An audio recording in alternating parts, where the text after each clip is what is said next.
Hi everybody, this is Joe with Joe's Premium Firewood, bringing another fun-filled, exciting video. Today's video, I just kind of want to give you a little background of how I became a successful business owner, firewood business owner. Um, it didn't happen overnight, let me tell you that. So let me first start out by giving you a little background about me. I'm 48 years old. I have been in the Southwest Michigan area my entire life. I graduated from Gull Lake High School in 1987. After high school, I went to the local community college and I was studying design drafting back when before computers, when you actually had to use a tape, a drafting table, and computers were just coming out. So I went there and I got my associate's degree, and it was like in 1991 or something like that. In 1990, I'd started working at a little factory called Wright Coating Company, and they are a powder coater. They also do plastisol coating and stuff like that for like Steelcase and Stryker, just all the local businesses in Michigan and maybe Indiana and Ohio. And I worked there until 2001 when they let me go. And then I had money at the time, so I wasn't in a hurry to find a job because the summer was coming up and I had a boat and I wanted to go out on that and have a good time. So uh, I would say, yeah, it was in March of 2002 when I got my next job at another factory right across the street from Wright Coating, and it was called Checker Motors. And they used to make the old Checker taxi cabs. You still see them, the big boxy yellow cabs that were famous in like New York City. And they had stopped making the cabs in 1982, and then they were just basically a big three supplier, primarily GM, and I was an inspector there. And like I say, I worked from March of 2002 until till the factory ended up closing in June of 2009. Thanks to NAFTA, the price of steel and everything going up, and poor management. You know, uh, can't say the union didn't have issues too. So basically, it closed in 2009. I had my own house that was just about, I don't know, maybe 10 miles from work. So, but my unemployment check didn't allow me to keep paying my mortgage, so I stopped paying that. And in October of 2009, I moved out here. This, in fact, is my mother's house. And at the time, she's 69. She'll be 77 in about 3 weeks. And so I moved out here in 2009, and I was getting unemployment check of $300 a week, basically. And I milked that for at least a year, all 2010. Back then we were in the recession, and the only jobs out there they were only paying, I don't know, like 12 $10 $12 an hour, and it just wasn't worth it. With the price of gas went back up to 3 something a gallon. It wasn't worth it for me to to drive and spend all that gas just to go go back and forth to work. It'd take like a quarter of my check for the jobs that were available. Plus I was 39 years old, and I didn't want to start over again, start at the bottom and work my way up like I did the previous 2 jobs when I was a lot younger. So, um, I moved out here, and then in like 2011, my brother, we had all the stuff out here. We had a splitter, and we had the saws, because we have a stove. and my brother had made the driveway stand, and he would sell nickel and dime wood there. And so I decided, you know, just to get some extra money, I fired up the stand and started selling out there. And then when I did that, I would take pictures of it and post it on Facebook.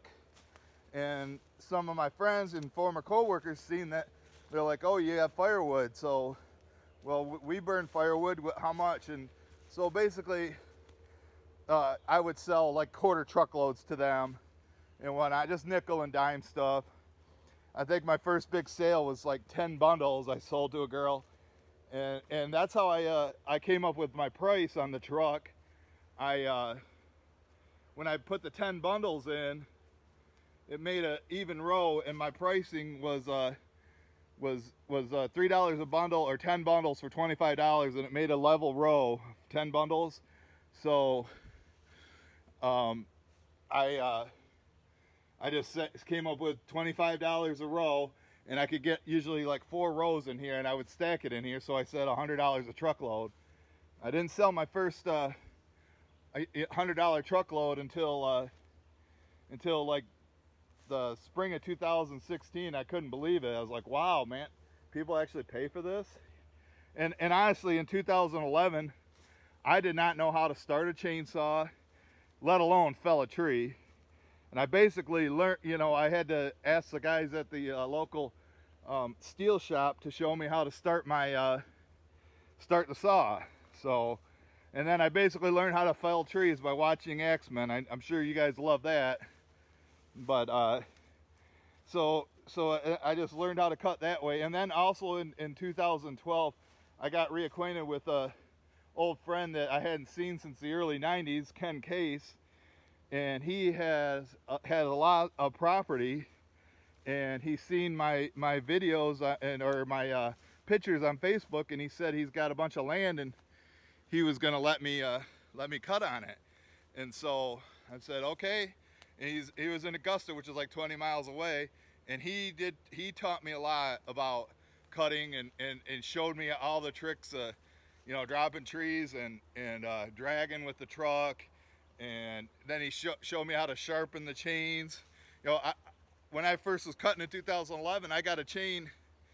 It was brand new, but when it went dull, I threw it away. You know, and my brother's like, no. And I said, yeah, dude, it's not cutting. And he's just like, okay, whatever. And I end up throwing it away. So in 2012, I was doing all the work myself, basically. I would go down to Ken's and cut all the time. I did get my last unemployment check in early 2012, and so now I'm like, I gotta come up with some income. But you know, I was living out here rent free. You know, I did have a food card because I applied for that, so I was getting free food from the government. You know, but no money, well, except for unemployment, which I paid into and earned. So I had to generate other income, and I had been looking for jobs. But I was looking for good jobs, and I had good interviews, and I thought everything went well, and then that would never get called back on like 3 or 4 jobs that I went and checked on. And then I kept starting to sell more and more firewood in 2012. You know, I wouldn't have none of this. I'd barely have bay 1 or bay 2 filled, and right now I go through those like 6 times a year. So anyway, the sales kept going up, and I didn't have to drive anywhere. You know, I didn't have to drive to a job, and I like working at home. So I said, at that point, I committed to doing it. And I would say my sales in 2011 were probably about $300, you know, just selling bundles. And then I would say in 2012 it was $3,000. Here, don't do math, people. This is my brother's disaster area. I just want to show you that real quick. Back to the video.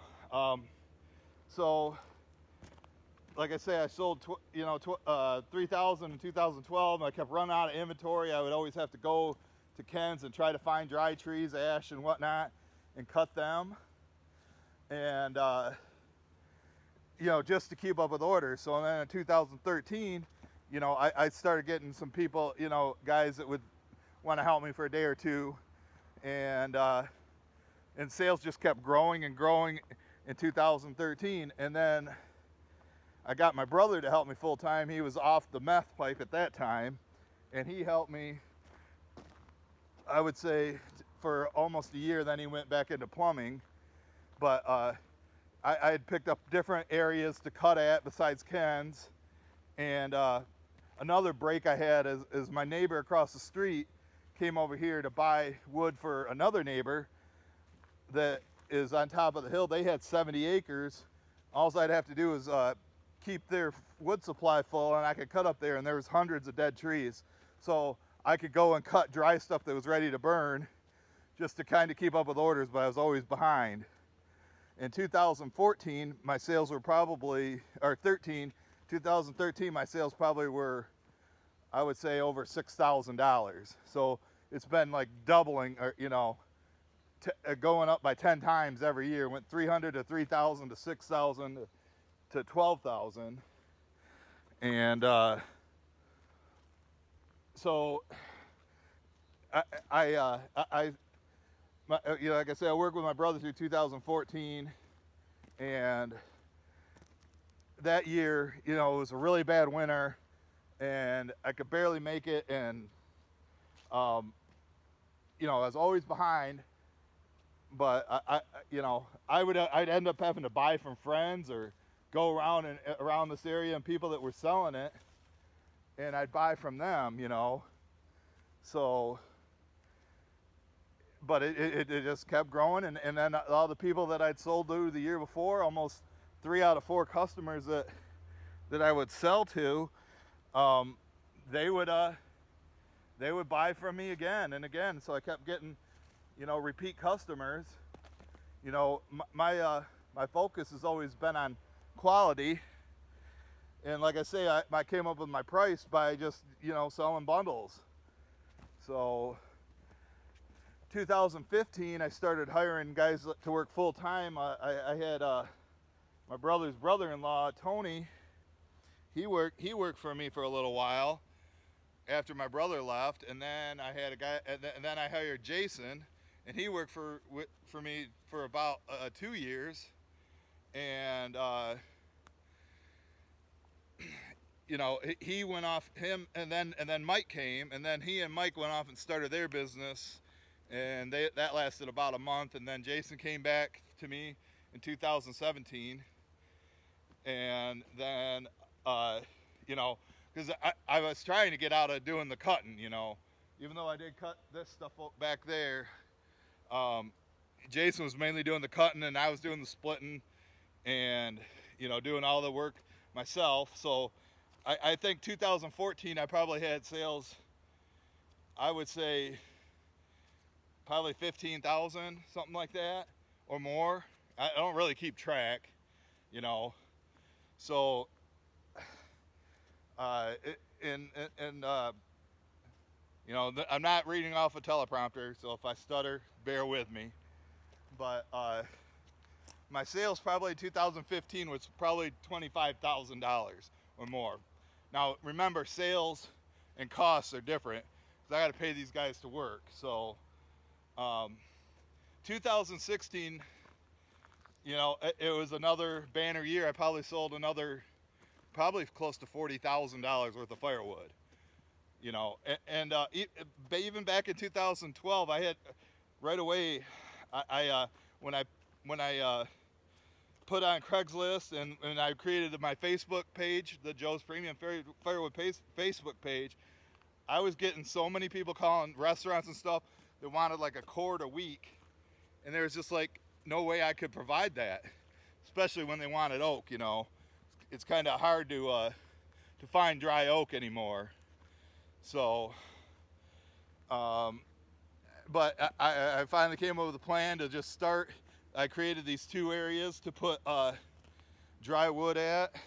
or I mean green wood, and then I just put dry wood in ash or whatever in bay 1 and 2 and would sell out of there, and then I would give the green wood some time to season.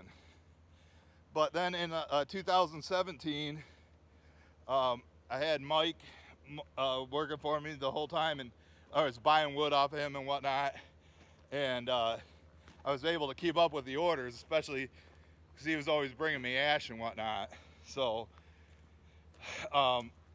probably 2017, I probably broke through $50,000 worth of sales, you know. But then again, cost was probably at least $25,000 I spent or more, you know, as long as stuff don't break down. But as you can see, my inventory in bay 1 not looking good. So and then this year, 2018, early in the year, Mike took a carpenter job, so he's no longer, I can't buy from him anymore, and that's why bay number 2 here is empty.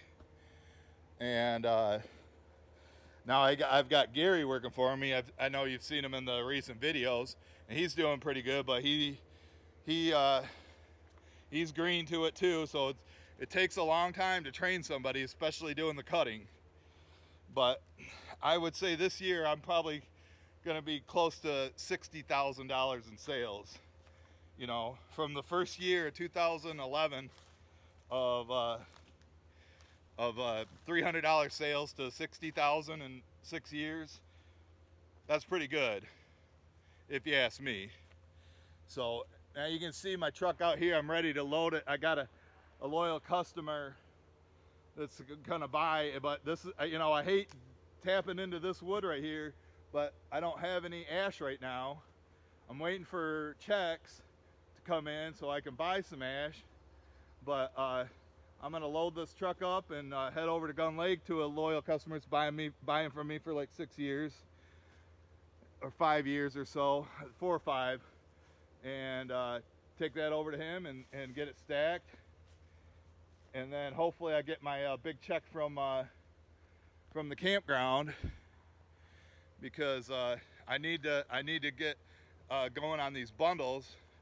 So basically, I taught myself how to do everything. You know, well, not, you know, I had help. I had Ken help me a lot, and other people that I have worked with, other friends and whatnot, have helped me. But you know, I was real smart by listing my business on Google Maps, which is free, and I get a lot of calls from that. And you know, I don't even put on Craigslist anymore because I can't keep up with the customers that I have. So I'm sure I forgot a bunch of things that I wanted to say. You know, if you have any questions, just put them down in the comments, and I'll try my best to explain them to you. But I think I'm going to wrap this video up. I hope that kind of gives you a little insight of how I did all this. You know, it's been a lot of hard work, and as you can see, I'm not in the best of shape. I'm going to be 49 here in October. So like I say, I can only handle cutting and loading logs, like those logs that are behind me right now, back there. You know, that took me 2 hours, and that's about all I can do a day. And you know, with weather in, I just can't keep up with orders, so I gotta pay people to help me, basically. So I guess with that, I'm gonna wrap it up. Shoot me some questions, like this video. I appreciate all the new subscribers I've picked up recently. It means a lot to me. I probably should have said this earlier in the video, because probably not everybody's watching it this long, but I appreciate all the views and support on my channel, you know. And I guess with that concludes today's video. I hope you enjoyed it, and as always, subscribe to my YouTube channel, like Joe's Premium Firewood on Facebook, and have a great Wednesday.